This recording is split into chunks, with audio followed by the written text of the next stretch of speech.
একটা মানুষের কয়বার বিচার হয় এটা আমার জানা নাই। বলছিলাম জামাত শিবিরের কথা।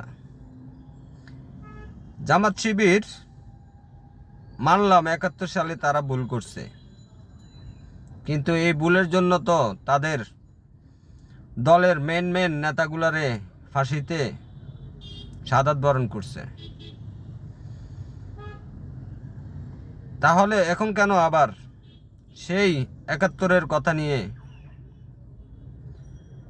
মানুষ কথা বলতেছে? 71 সালে কি হয়েছে সেটা আমি দেখি নাই, তবে 71 সালে যা করছে আমার মনে হয় খারাপ কিছু করে নাই।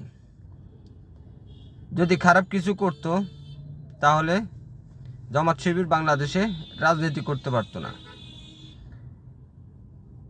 প্রতিহিংসার রাজনীতি জামাতের বড় বড় নেতাগুলারে ফাঁসি দিয়ে দিছে।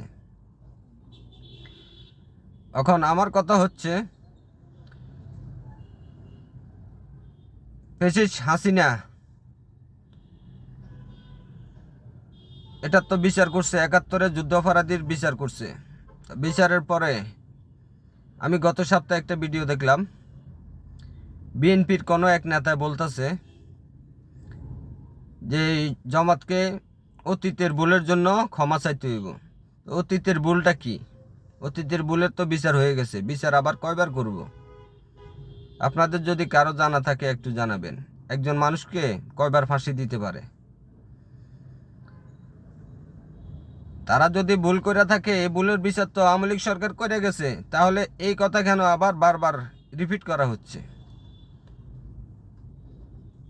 আমি আম জনতার কাছে এটা জানতে চাই, তাদের মতামত কি।